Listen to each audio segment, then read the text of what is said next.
Greetings. Good evening. Thanks all for being here. I am Bridget Chiaratini. I'm the Executive Director of Massachusetts Adoption Resource Exchange. We go by MARE. And I just wanted to take a few moments before we turn this over to the real stars of the evening to share just a little bit about our work at MARE, what we do, and why this is really important to us to create this space where we can shine a light on some of the authentic experiences of the youth that we are privileged to serve. So I really want to take a quick moment just to tell you about what MARE does. MARE works to find foster adoptive families for children and teens in foster care who need permanency, and we work specifically with a focus on our teens, children of color, our LGBTQ plus youth, larger sibling groups, and those with disabilities. And as we do this work, we really try to be very intentional about making sure that it reflects the voices of the young people we serve every step along the way. So that is what tonight is all about. I want to give a special thanks to our Fostering Creativity sponsors, without whom tonight would not be possible. So that is the Massachusetts Court Improvement Program and the Massachusetts Cultural Council, both of whom have made tonight possible. So thank you for your ongoing support of our work. And I also want to give a quick shout out to our MARE staff who work tirelessly to plan many events throughout the year, but this is a special one. There's a lot of moving pieces. So thanks to each of the MARE staff who show up outside of the normal working hours on an ongoing basis and make this work happen. And particularly for Anna Ira, who is most likely buzzing around in the back because she truly is the heart of this event and works every year to make sure that we have new talent, new guests, and most importantly, new insights to bring back to our work. So thank you to Anna and all of the MARE staff.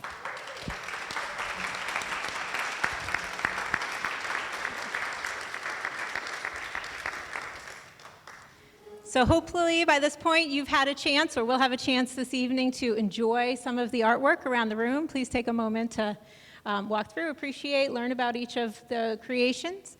But tonight is truly about much more than just the artwork itself. Tonight is really a testament to the strength and the resiliency and the imagination of some of the children and teens who we do work with. And you'll find that each piece of artwork is very unique. It reflects diverse experiences that each artist has had in foster care. Some of our artists have found permanency through adoption, others still have that need. But I think that they found some collective voice in coming together to share both the challenges, the grief and the loss, as well as the hope and the optimism for a brighter future. So for that, we are very grateful. I'd like to take a few minutes to recognize each of our artists, many of whom are here today. I will just ask if you want to identify yourself. When I call your name, feel free to stand up or give a wave, and if you don't, that's absolutely fine too.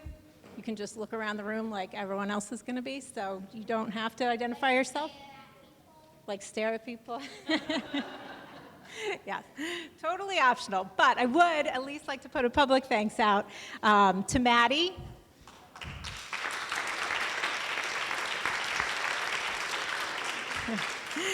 to Alivar,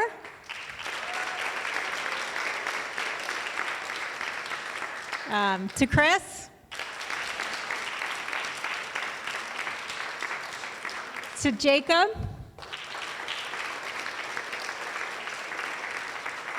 to Kamari, to Bentley, to Zaria, and to two of our artists who I know are not here this evening, to Journey and Yesenia, who are here with us through their artwork but not able to make it in person.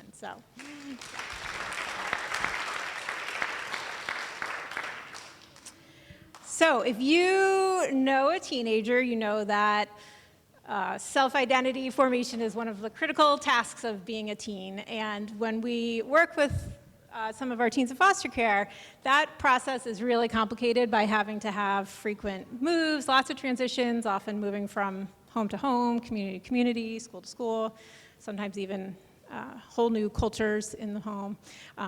So I think that we really have found through this project that art can be a real powerful way to both explore self-identity and self-expression, to communicate one's feelings, and to connect with those around you.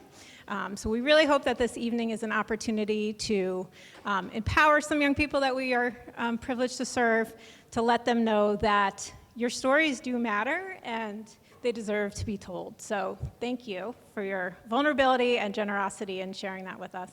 And this evening, we are going to have our panel moderated by Mary Liz Nogueras. Yep. Mary Liz is on our Family Support Services team at MARE. She is a foster adoptive parent, has lots of experience with teens, and is going to help us get to know some of our panelists a little bit better. So thank you, Mary Liz. Thank you. And thank you for being here. You guys ready to get started? Yeah. Okay. So I'm going to ask questions. I'm going to pass the mic down, okay? So Christopher, this is your second year participating. Thank you. And we just want to know what you've been working on over the past year. I heard you have been exploring comics. Can you tell us a little bit about that?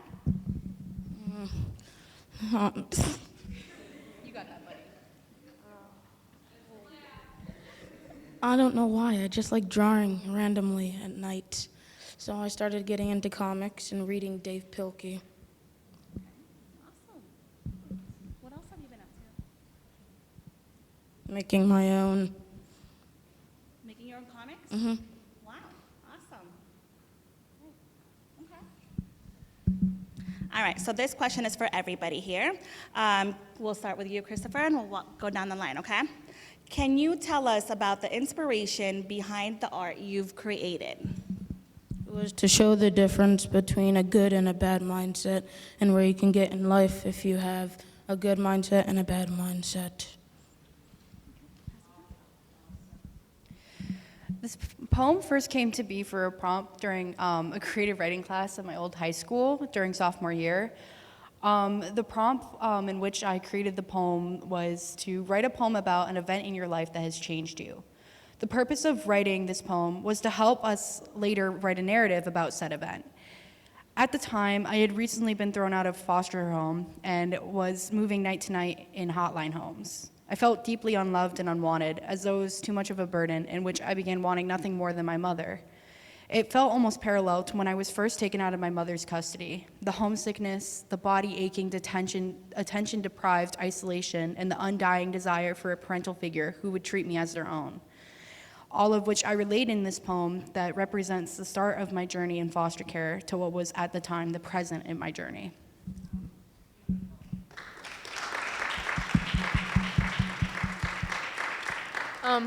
Hi, I'm Maddie. So my art piece symbolizes what I'm going through. It feels like rejection. It keeps happening over and over again, and I don't know when it will end. It makes me think that no one wants me, and it makes me feel like unloved.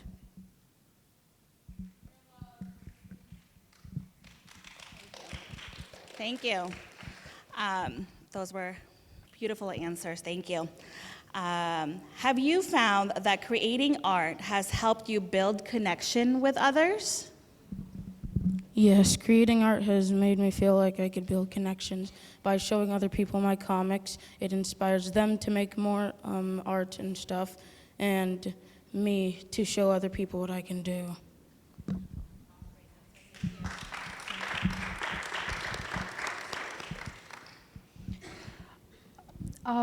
Writing hasn't really, I've connected with many people with my writing, but it's mostly immensely helped me and changed me. Growing up, I often was shut out and ignored whenever I tried to express what I was experiencing at home or how I felt. And by the time I was moved into foster care, I had already emotionally shut off. I struggled to express these complicated emotions and memories while in foster care to the point that I would explode. Here and there, I'd find the words I needed to say and write them into a poem, until poetry and writing became somewhat of a lifeline for me. Writing has helped me learn how to express myself in ways I didn't even think were possible. It is not only a hobby of mine, but it's a major coping skill for my day-to-day life.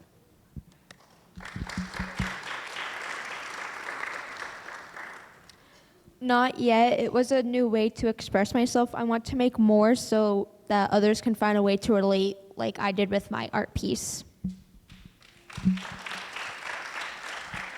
Thank you. If you could collaborate on an art project with anyone, who would it be? And what kind of art would you create together?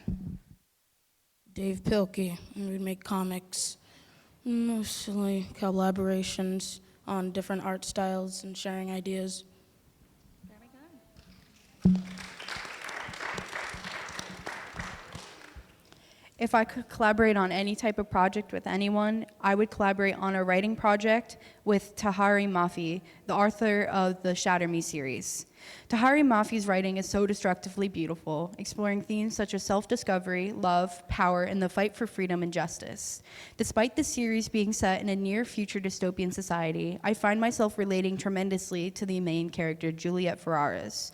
Tahari Mafi explores deeply into the experience of physical and emotional isolation that Juliet faces due to her lethal touch. And though I do not have the power of lethal touch like Juliet, I do have the noxious struggle with mental health that has driven loved ones out of my life.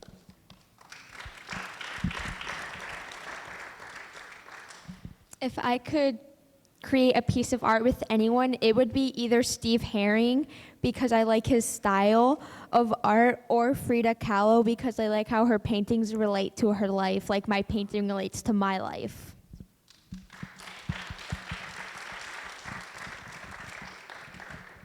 Thank you.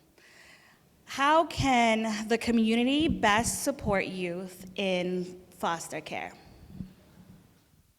Make it to where the kids and other people in the youth community and foster care could do the same thing that other kids would do in like the real world and other things.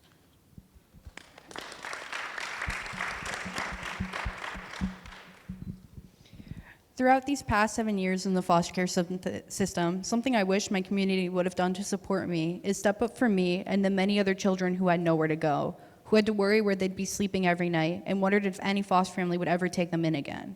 As a community, there are several ways to support youth in foster care, whether it's opening a home for youth in care or simply attending events to stand up for those in foster care who haven't found their voice. Even donating to nonprofit organizations such as Rise Above, Hopewell, and MARE helps create a difference in spreading awareness and supports youth in foster care.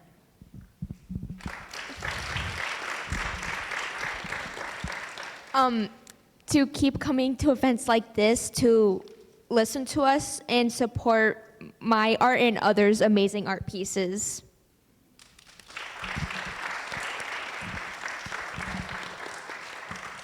Thank you guys, and that was amazing. Can we get another round of applause for these amazing artists?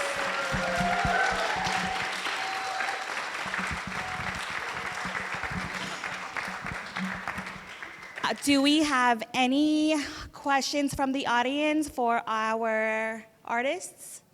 Anybody?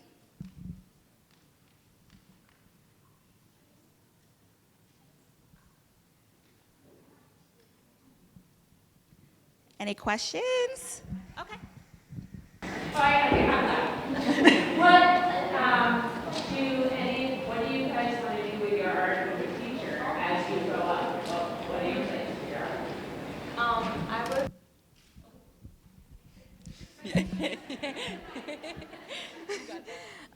I would want to maybe sell my art if people want to buy my art, and maybe other people can, like, I can like give people classes on like my style of art.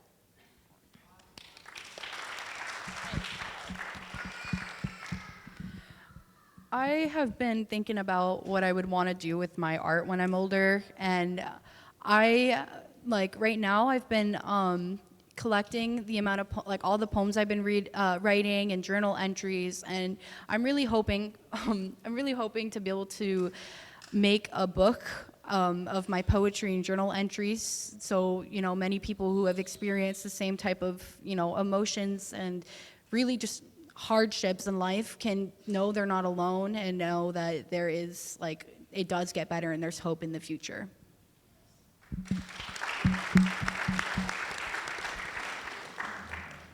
I think I'll use my art to make comics, since I'm still learning along the way and learning new art styles. to draw and learning how to properly use dialogue in my comics, probably selling them and making good profit off of it. Great answers. Is there anyone else who would like to ask a question? Oh, Emmanuel.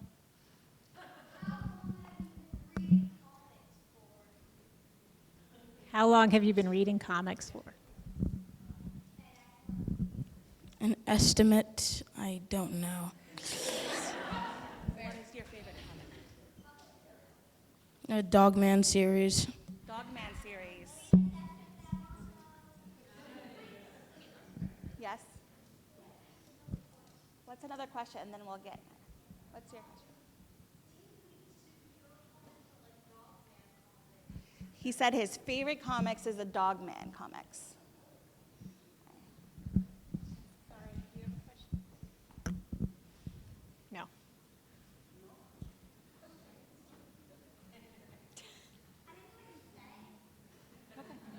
Totally optional. Yeah.